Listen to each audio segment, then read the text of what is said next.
Hello everyone.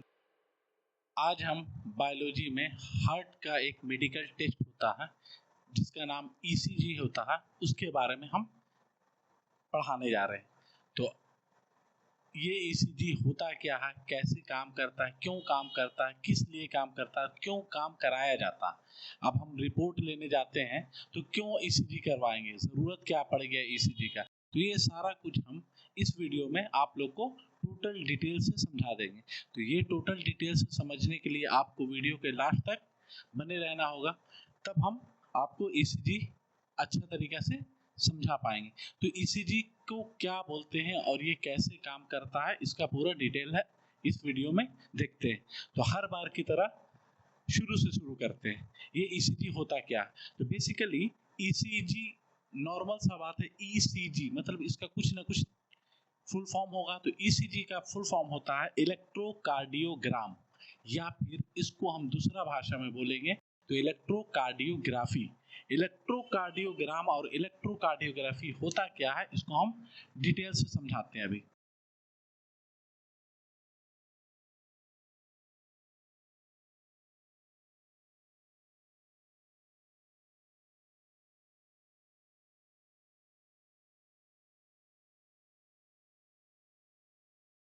ये line से last वाला लाइन से हमको ये समझ में आ रहा है कि ये जो ग्राफी लिखे हैं, ये ग्राफी मतलब ग्राफिकल रिप्रेजेंटेशन होगा कोई एक चीज का। तो अब ये ग्राफिकल रिप्रेजेंटेशन होगा क्या और किस चीज का होगा, इसको भी हम समझ लेते हैं। तो ईसीजी का जरूरत क्यों पड़ता है, सबसे पहला सवाल।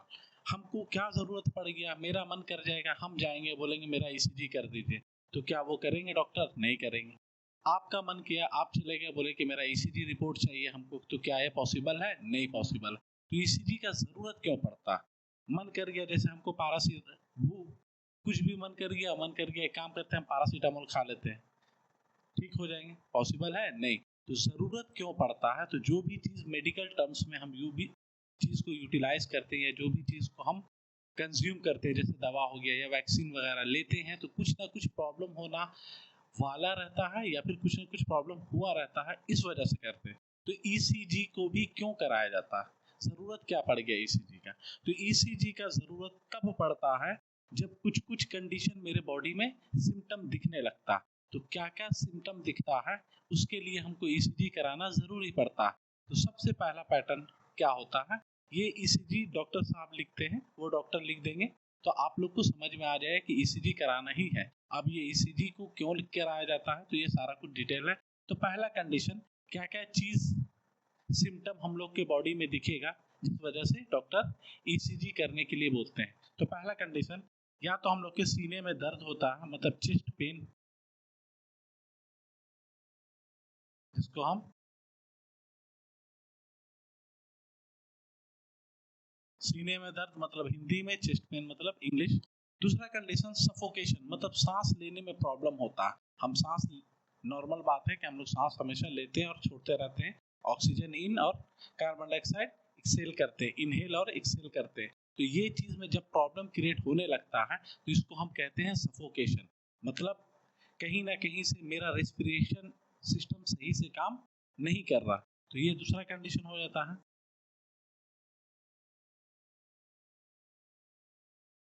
तीसरा कंडीशन, हार्ट बीट का तेज हो जाना, मतलब हाई हार्ट बीट, मतलब 120/80 नॉर्मल होता है, तो 140 150/90 या 110 हो जाता है, तो ये हाई हो बीपी हो जाता है, हाई हार्ट बीट हो जाता है। तो इसको हम कहेंगे हाई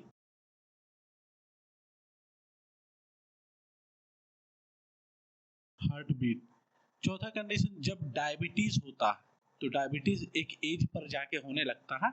तो जब ये डायबिटीज होता है तो डायबिटीज में जो दवा आदमी यूज करते हैं, सबको यूज करते हैं, ये सारा कुछ जो दवा है कहीं ना कहीं नुकसान पहुंचाता है। तो ये हार्ट के साथ में प्रॉब्लम क्रिएट करता है। तो ये चीज से भी ईसीजी कराया जाता है। तो ये डायबिटीज फॉर्मेट हो गया। तो ये सारा कुछ कंडीशन अगर हमको दिखता है तो ये डॉक्टर क्या करेंगे, इनका रिपोर्ट के लिए बोलेंगे कि जाइए आप ईसीजी करवा लीजिए। तो अब ये ईसीजी होता क्या है, इसको और हम समझते हैं। तो ये बेसिकली चीज अगर होता है तो आप लोग को भी अगर होता है तो एक बार जाके डॉक्टर से सलाह जरूर ले लीजिए। क्यों? क्योंकि ये सारा कुछ से ईसीजी का रिपोर्ट मिल जाएगा, और जैसे ये रिपोर्ट मिल जाएगा आपको प्रॉब्लम समझ में आ जाएगा कि क्या प्रॉब्लम है और क्या चीज़ से बचा जा सकता है, और पूरा डिटेल डिस्क्रिप्शन हो जाएगा। तो ये एक मेडिकल टेस्ट होता है। तो अब ये मेडिकल टेस्ट होता है, तो क्या ये मेडिकल टेस्ट हम करवाएं तो मेरे नुकसान होगा, या अगर जिस तरह एक्सरे करवाते हैं तो एक्सरे में नुकसान होता है। एक्सरे क्या होता है, जैसे हड्डी मेरा टूट जाता है या फिर कहीं पर एयर क्रैक हो जाता है, ये सारा कुछ प्रॉब्लम जब होता है तो डॉक्टर साहब एक्सरे का रिपोर्ट लेने को देते हैं। उससे ज़्यादा प्रॉब्लम क्रिएट होता है तो एमआरआई स्कैन होता है, ठीक है ना। तो एक्सरे का रिपोर्ट जो होता है, एक्सरे हम लोग के लिए नुकसान पहुंचाता है। कैसे नुकसान पहुंचाता है, क्योंकि एक्सरे जो है उसमें एक रे पार किया जाता है जिसका नाम होता है एक्स। वो एक्स रेस जैसे पार करता है। इस रेस का वैल्यू होता है 6 रियोटजेन। तो ये 6 रियोटजेन का पावर पास होता है। अगर 30 रियोटजेन हम लोग का बॉडी सर्वाइव नहीं कर पाएगा, तो जो भी एक्सरे करवाते हैं उनको बार बार प्रॉब्लम क्रिएट होता है, कभी हाथ दर्द हमेशा होना चालू हो जाता है। तो ये सारा कुछ कंडीशन होता है एक्सरे का। तो ये बैड इफेक्ट हो गया एक्सरे का। लेकिन अगर हम ईसीजी का बात करें तो ईसीजी का कोई भी बैड इफेक्ट नहीं है, एकदम ये सिंपल सा है, और ये 10 से 15 मिनट का टेस्ट होता है। इसमें कोई बॉडी में नुकसान नहीं पहुंचता। तो अब हम उसके बारे में और हम जानकारी देते हैं। तो यहाँ तक समझ में आया ही होगा। तो जरूरत क्यों पड़ गया एक्सरे, ये जरूरत क्यों पड़ गया ईसीजी कराने का। तो पहला कंडीशन हम समझा दिए कि जरूरत क्यों पड़ा था मेरे को ईसीजी कराने का। तो ये कंडीशन हमको समझ में आ गया। अब होता क्या है इसको समझते हैं। तो ईसीजी को बेसिकली हम इलेक्ट्रोकार्डियोग्राम और इलेक्ट्रोकार्डियोग्राफी से बोलते हैं, ठीक है। ये एक मेडिकल टेस्ट होता है। ये क्या चीज का मेडिकल टेस्ट होता है, ये एक मेडिकल टेस्ट होता है जो मेजर करता है इलेक्ट्रिकल इम्पल्स। इलेक्ट्रिकल इम्पल्स कहाँ से आया, इलेक्ट्रिकल इम्पल्स वही चीज से आया जो हार्ट जो काम करता है, हम लोग का जो दिल जो है वो जब कॉन्ट्रैक्शन करता है, पंप करता है, तो ये अपना एक काम करता है। तो ये एक इलेक्ट्रिकल सिग्नल को भेजता है। तो यही इलेक्ट्रिकल सिग्नल को वो मेजर करता है, मतलब वो समझता है और एक ग्राफिकल रिप्रेजेंटेशन के थ्रू हमारे सामने प्रेजेंट कर देता है। वो एक पेपर में भी दे सकता है और वो यहाँ पर स्क्रीन में भी दिखा सकता है, ठीक है। ये तो हार्ट क्या करता है, हार्ट जनरेट करता है इलेक्ट्रिकल इम्पल्स जो काउस क्या कराता है, तो ब्लड को कॉन्ट्रैक्ट करने और पंप करने में। जैसे हम पहले से बता दिए थे सिस्टोलिक और डायस्टोलिक। तो जब आएगा तभी तो जाएगा ना, तो आने का भी और जाने का भी दोनों कंडीशन ये डिटेल डिस्क्रिप्शन से एक ग्राफिकल रिप्रेजेंटेशन से ये समझा देता है। तो ये क्या करता है, ईसीजी रिकॉर्ड करता है इलेक्ट्रिकल इम्पल्स और सिग्नल को बोलते हैं जो ट्रैवल करता है हार्ट में, और रिकॉर्ड करता है कि कैसा मेरा हार्ट काम कर रहा है, whether it is functioning properly और नॉट, ये मेरा सही से काम कर रहा है या नहीं काम कर रहा। दूसरा कंडीशन ईसीजी में एक ये है कि जब तक हमको मेजर किया जा रहा है या आप लोग को जब तक मेजर किया जा रहा है तब तक ही वो रिपोर्ट दिखाएगा।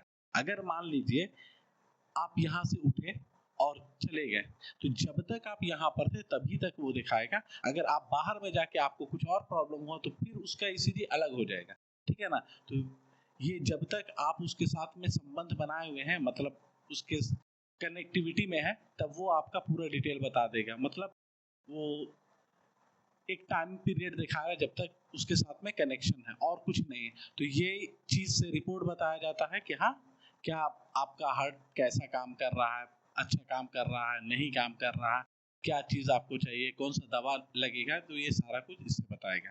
तो ईसीजी को हम टाइपिकली परफॉर्म किया जाता है। अब इसको कैसे परफॉर्म किया जाता है, एक मशीन रहता है उसको कैसे परफॉर्म करना है, मेरे बॉडी से ये कैसे काम कर सकता है, मेरा रिपोर्ट ये कैसे बता सकता है स्क्रीन पर, या कैसे मेरे पेपर में बता सकता है। तो कुछ तो प्रोसेस होगा।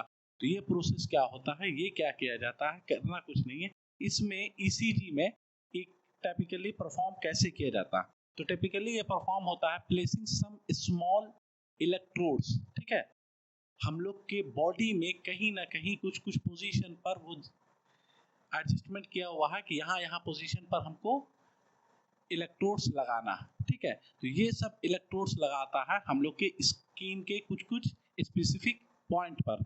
और जैसे कि कहाँ कहाँ लगाया जाता है, तो पहला 2-3 कंडीशन है। पहला होता है चेस्ट, दूसरा होता है आर्म और तीसरा होता है लेग। मतलब ये 3 जगह लगाया जाता है। कहाँ कहाँ? चेस्ट में, आर्म पर और लेग पर, मतलब पैर में, हाथ में और सीना में, ये 3 जगह लगाया जाता है। और ये क्या करता है, ये इलेक्ट्रोड डिटेक्ट करता है electrical impulse produce from the heart, जो हार्ट से प्रोड्यूस हो रहा है, और transmit them to the machine, और ये मशीन को भेज देता है। तो ये जो बनता है ये एक ग्राफिकल रिप्रेजेंटेशन बनता है। तो अब ये ग्राफिकल रिप्रेजेंटेशन को और हम समझ जाते हैं। तो ये ग्राफिकल रिप्रेजेंटेशन कैसे बनता है, ये हो गया। इसी तरह बहुत बार देखे होंगे, तो ये या तो स्क्रीन पर भी दिखा देगा या पेपर में भी दिखा देगा। तो ये जो होता है ईसीजी, इसको हम PQRS ग्राफ भी बोल सकते हैं या QRS कॉम्प्लेक्स भी बोल सकते हैं, 2 नाम हो सकता है इसका। हम PQRS ग्राफ भी बोल सकते हैं और QRS कॉम्प्लेक्स भी बोलते हैं, ठीक है। और इलेक्ट्रोकार्डियोग्राम और इलेक्ट्रोकार्डियोग्राफी तो इसका फुल फॉर्म ही होता है। क्लियर यहाँ तक? तो अब ये कैसे है, तो यहाँ कहाँ कहाँ पर ये है, तो ये पहला P बताएगा, दूसरा ये Q के फॉर्मेट में है, तीसरा ये R के फॉर्मेट में है, चौथा ये S के फॉर्मेट में है, और लास्ट जो है ये T के फॉर्मेट में। ये दोनों जो है P और Q के बीच का जो सेगमेंट आता है इसको हम कहते हैं PQ सेगमेंट। इसी तरह Q और R के बीच में जो सेगमेंट आएगा उसको हम कहेंगे QR सेगमेंट, ठीक है। इसी तरह Q और S के बीच में आएगा तो QS सेगमेंट। इसी तरह S और R के बीच में आएगा तो उसको हम SR सेगमेंट, और S और T के बीच में आएगा तो उसको हम कहेंगे ST सेगमेंट। यही चीज डिटेल बताएगा कि मेरा बॉडी में मेरा हार्ट जो है वो कैसे काम कर रहा है, अच्छा से काम कर रहा है या नहीं काम कर रहा। अब अगर ये अच्छा से काम कर रहा है तो डॉक्टर का जरूरत नहीं है, डॉक्टर साहब से जाके बात कर लीजिए, डॉक्टर रिपोर्ट देख लेंगे, बोलेंगे आपको कोई प्रॉब्लम नहीं है। अगर ये अच्छा से काम नहीं कर रहा तो अब क्या क्या प्रॉब्लम हो सकता है, तो बहुत सा प्रॉब्लम हो सकता है। पहला चीज क्या होगा, या तो आपका लो फॉर्मेट में काम कर रहा, मतलब लो बीपी हो रहा है, या तो हाई बीपी हो रहा है, या तो आपका डायबिटीज बहुत ज्यादा बढ़ गया है, या तो आपको सफोकेशन हो रहा है, मतलब रेस्पिरेशन में प्रॉब्लम कर रहा है, या फिर आपका वेंट्रिकल्स ऑरिटम ये सही से काम नहीं कर रहा। ये पूरा डिटेल डिस्क्रिप्शन हम हार्ट का फॉर्मेट पूरा डिटेल से बता चुके हैं। जो नहीं देखे हैं वो जाके यहाँ देख सकते हैं, आई बटन स्लाइड होगा, ठीक है। तो ये सारा कुछ तो ईसीजी के बारे में बता दिए थे। इससे पहले जब हम वीडियो बनाए थे ब्लड प्रेशर, उसमें बता दिए थे ब्लड प्रेशर का कोई रोल नहीं होता है हार्ट के फॉर्मेट से। ये एंट्री और एग्जिट को दिखाता है, बीच का जो चीज है वो हार्ट होता है। तो हार्ट के बारे में कौन बताएगा, वो ईसीजी बताएगा। और हम पहले भी आप लोग को बता चुके हैं कि हम ईसीजी के बारे में हम आपको डिटेल डिस्क्रिप्शन करा देंगे। तो आज हम वही टॉपिक पर पूरा फोकस कर रहे हैं। तो अब ये अगर मान लीजिए कभी अगर ये P बढ़ा है, Q कम है, या R बढ़ गया, या S कम है, या T बढ़ गया, तो ये कैसे कैसे काम करता है। तो हर एक सेगमेंट अलग अलग जगह पर काम करता है। अब कौन सा कैसे काम करता है और किस पीरियड में काम करता है, तो पहले से पता है आर्टरीज क्या होता है, वेन्स क्या होता है, और लेफ्ट ऑरिटम क्या होता है, राइट ऑरिटम क्या होता है, लेफ्ट वेंट्रिकल क्या होता है, राइट वेंट्रिकल क्या होता है। ये सारा कुछ हम पूरा डिटेल समझा चुके हैं हार्ट के फॉर्मेट में। तो यही चीज को वो रिप्रेजेंट करा देगा इलेक्ट्रिकल सिग्नल के थ्रू, ठीक है। ये सारा कुछ या तो पेपर में आ जाएगा या तो स्क्रीन में आ जाएगा। तो पहला एक वेव बनाया जिसको हम कहेंगे पी वेव, फिर दूसरा एक वेव बनाया जिसको हम कहेंगे क्यू आर एस, यहाँ लिखे हैं। तो दूसरा वेव जो होगा उसको हम कहेंगे क्यू आर एस, और एक लास्ट वेव बनाएगा जिसको हम कहेंगे टी वेव, ठीक है, टी वेव। तो अब आ गया मेरा तीसरा कंडीशन, टी वेव। तो 1 2 3 तीन ही फॉर्मेट है, P Q R S T. तो पी वेव अलग बताएगा, क्यू आर एस एक साथ बताएगा। कैसे Q R S, Q R S ये एक फॉर्मेट का बताता है, ठीक है ना, और ये टी जो है ये अलग फॉर्मेट से बताता है। तो अब ये कैसे फॉर्मेट बताता है, तो पहला पी वेव जो है ये रिप्रेजेंट कराएगा कैसे, electrical activity of the RTM, ये इलेक्ट्रिकल एक्टिविटी किसका बताएगा?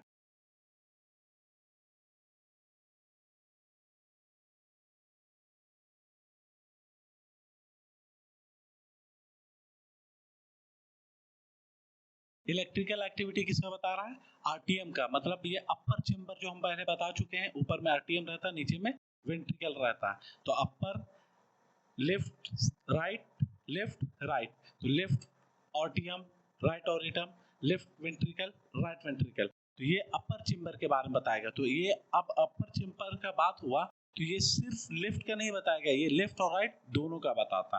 क्लियर है यहाँ तक?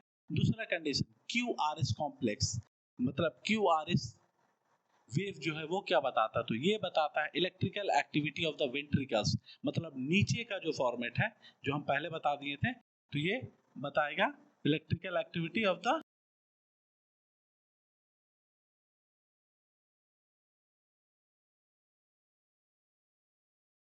वेंट्रिकल्स।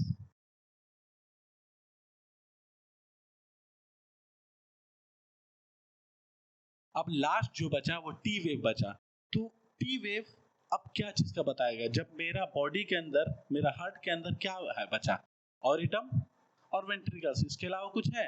बाकी तो बाहर निकलने का फॉर्मेट है, एंट्री करने का और बाहर निकलने का। तो ये पी वेव मेरा जब ऑरिटम बता दिया, क्यू आर एस मेरा वेंट्रिकल्स बता दिया, तो अब बचा क्या? तो ये टी वेव बताएगा क्या चीज? सवाल यहाँ पर ये आके रुक गया। टी वेव मेरा बताएगा क्या? तो टी वेव बताता है कि जब ये सारा कुछ काम करता है तो कुछ ना कुछ इलेक्ट्रिकल रिकवरी बचता है वेंट्रिकल्स का, ठीक है, to prepare for the next contraction. तो ये नेक्स्ट कॉन्ट्रैक्शन होने के लिए क्या ये काम करने के लायक है या क्या ये काम करने के लायक नहीं है, वो चीज को वो रिप्रेजेंट कराएगा। तो electrical recovery of the ventricles,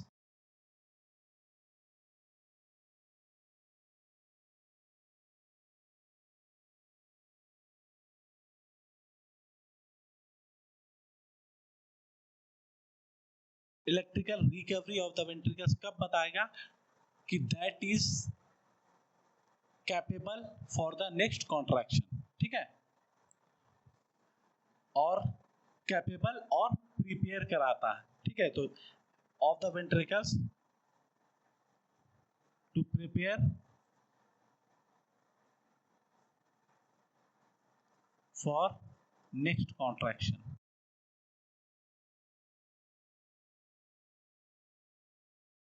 clear हो गया? P wave, Q R S wave और टी वेव, ये सारा कुछ क्लियर हो गया। अब हम ये बताएं कि ईसीजी करने के लिए बॉडी में अलग अलग जगह पर कुछ ना कुछ लगता है जिसको हम इलेक्ट्रोड्स बोलते हैं, ठीक है ना। एक्चुअली में ये थोड़ा सा कंफ्यूजन चीज है जिसको हम अच्छा तरीके से समझ जाते हैं। बुक में जब या फिर कहीं और हम पढ़ते हैं तो वहां लिखा रहता है 12 लीड, ठीक है, 12 लीड। तो 12 लीड का मतलब अब यहाँ पर हम बोलेंगे 1 2 3, तो इसी हिसाब से 12 ठो लीड मेरे बॉडी में लगना चाहिए, लेकिन ये 12 लीड नहीं लगता। तो अब ये 12 लीड के जगह पर कितना लीड लगता है? 10 लीड लगता है। तो लीड के जगह पर हम इलेक्ट्रोड बोलते हैं। क्या बोलते हैं? इलेक्ट्रोड बोलते हैं। तो 12 lead is equal to 10 electrode, ये याद रखने वाला चीज है। 12 लीड नहीं लगता। अगर डॉक्टर साहब आपको ईसीजी करा रहे हैं और आप लोग पढ़ लिए हैं, सर पढ़ा दिए हैं हमको 12 लीड, अब चले गए, अब वहां पर ना डॉक्टर साहब आपको 10 लीड लगा दिए, इलेक्ट्रोड लगा दिए, तो आप बोलेगा सर गलत आप पढ़ाए थे, या फिर डॉक्टर साहब को आप बोलने लगेगा देखिए आप मेरे को सर पढ़ाए हैं 12 लीड और आप मेरे को 10 तो दे रहे हैं, मेरा सही से नहीं ट्रीटमेंट कर रहे हैं, तो डॉक्टर साहब तुरंत भगा देंगे। तो ये सारा कुछ समझ जानकारी होना चाहिए, ठीक है। तो उसमें कितना होता है? 10 फिजिकल इलेक्ट्रोड्स लगता है। कितना लगता है? 10 physical electrodes is equal to 12 lead. तो अब ये 12 लीड का मतलब क्या हुआ? जब 10 फिजिकल इलेक्ट्रोड लग रहा था तो 10 लीड बोल सकते थे, लेकिन 10 लीड क्यों नहीं बोले? तो 12 लीड का मतलब होता है 12 डिफरेंट व्यूज। मेरे बॉडी के हार्ट में जो अलग अलग व्यूज है वो 12 डिफरेंट व्यूज बताता है। जिस तरह घड़ी में 12 होता है ना, उसी तरीके का सराउंडिंग का मतलब यूनिफॉर्म मोशन के फॉर्मेट से सारा कुछ का 12 जगह का अलग अलग व्यूज हमको क्लियर करके यहाँ डिटेल बताते हैं, ठीक है। तो 12 लीड और इलेक्ट्रोड के फॉर्मेट में समझ में आ गया। 12 lead is equal to 10 electrode. यहाँ तक क्लियर है? अब इसको और हम डिटेल से समझा देते हैं। तो यही चीज अभी हम बताएं कि ये 12 lead is equal to 12 different views.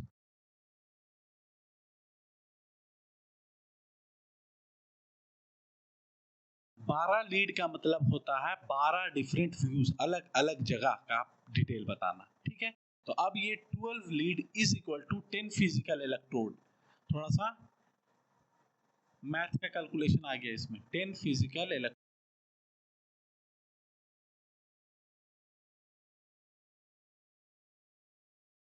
ठीक है। 12 लीड किसके बराबर हो गया? 10 फिजिकल इलेक्ट्रोड के बारे में हो गया। तो अब ये 10 फिजिकल इलेक्ट्रोड कहाँ कहाँ लगता है? तो पहला हम बताए थे, इससे पहले लिखे थे हम, चेस्ट। ठीक है, तो चेस्ट में जो लगता है उसको हम कहते हैं V1 से लेके V6 तक, मतलब V1, V2, V3, V4, V5, V6। कितना हो गया? 6 हो गया। V1, V2, V3, V4, V5, V6, 6 electrode हो गया। इस इलेक्ट्रोड को हम प्रीकॉर्डियल भी बोलते हैं। क्या बोलते हैं? चेस्ट इलेक्ट्रोड बोलते हैं या प्रीकॉर्डियल भी बोलते हैं। तो दोनों में से कोई एक चीज भी बोल सकते हैं, ऐसा कोई दिक्कत नहीं। Precordial electrode. अब कितना? यहाँ 6 हो गया। चेस्ट में जब 6 हो गया तो बचा मेरा 4। तो अब 4 कहाँ कहाँ लगेगा? तो हम ये भी बताए थे कि इसमें लगता है हाथ में और पाँव में लगता है, मतलब हाथ और पैर में लगता है। तो यहाँ पर हम लिख दिए। तो हाथ कितना होता है हम लोग का? 2 होता है, एक राइट साइड और एक लेफ्ट साइड। इसी तरह पैर भी मेरा राइट साइड और लेफ्ट साइड। तो वही डिटेल यहाँ है। तो R A right arm, L A left arm, L L, या फिर इसको हम डायरेक्ट आर के फॉर्मेट से लिख रहे हैं तो इसको भी हम यहाँ पर आर लिख देते हैं। राइट लेग, उसके बाद एल एल लेफ्ट लेग। ठीक है, तो अब कौन कौन सा इलेक्ट्रोड यहाँ पर लगेगा? तो पहला कंडीशन, आर ए में वहां रेड कलर का रहता है इलेक्ट्रोड, वो रेड कलर का इलेक्ट्रोड राइट आर्म में लगेगा। उसी तरह लेफ्ट में येलो कलर का लगेगा और राइट में ब्लैक कलर का लगेगा राइट लेग में। और लास्ट जो बचा वो है ग्रीन, ग्रीन जो है लेफ्ट लेग में लग जाएगा। तो ये सारा कुछ कैसे होगा? तो पेशेंट को आराम से लिटा दिया जाता है और ये सब इलेक्ट्रोड वहाँ वहाँ जगह पर सेट कर दिया जाता है। 10 से 15 मिनट तक एग्जामिन किया जाता है, मेजर कर दिया जाता है, और ये जैसे मेजर हो जाता है उसका एक कॉपी निकाल दिया जाता है और दे दिया जाता है, और कुछ नहीं। इसके साथ में थोड़ा सा प्रॉब्लम करता है। क्या करता है कि इसमें एक स्टिकी सा जेल लगाया जाता है बॉडी में। अब जहां जहां पर ये सब चीज लगाए हैं इलेक्ट्रोड, वहां वहां पर स्टिकी जेल लगता है। तो वो स्टिकी जेल क्या काम करता है और क्यों लगाया जाता है? अब जरूरत क्या पड़ गया हमको स्टिकी जेल लगाने का? हालांकि वो स्टिकी जेल वैसा कुछ नहीं है, उसको अगर हल्का सा रगड़ देते हैं या फिर हम टिश्यू पेपर से ये कर देते हैं तो वो खत्म हो जाता है। उस वो इरिटेटिंग नहीं देता या फिर हमको जलन नहीं होता है स्किन में, वैसा कुछ नहीं है। वो प्रॉब्लम क्रिएट करने वाला चीज नहीं होता। तो ये कहाँ कहाँ पर लगाया जाता है और क्यों लगाया जाता है? तो ईसीजी के बारे में हमको समझ में आ गया कि ईसीजी मेरा नॉन इन्वेसिव और क्विक होता है और रिलायबल मेथड होता है to evaluate heart health, heart का हेल्थ के बारे में जानकारी देता है और डिटेक्ट हेल्थ कंडीशन, और हम लोग का हेल्थ का कंडीशन और हार्ट का कंडीशन कैसा है इसके बारे में बता देता है। अब हम इसके बाद बताए थे कि एक जेल टाइप का मटेरियल हम लोग के बॉडी में जहां जहां पर इलेक्ट्रोड लगेगा उसके साथ में लगता है, तो उस जेल का नाम होता है UHVH। ठीक है ना, UHVH। तो UHVH लगाने का जरूरत क्यों पड़ा? पहला कंडीशन, तो ये जो है UHVH, इसको इसलिए लगाया जाता है कि इसका हाई विस्कोसिटी होता है।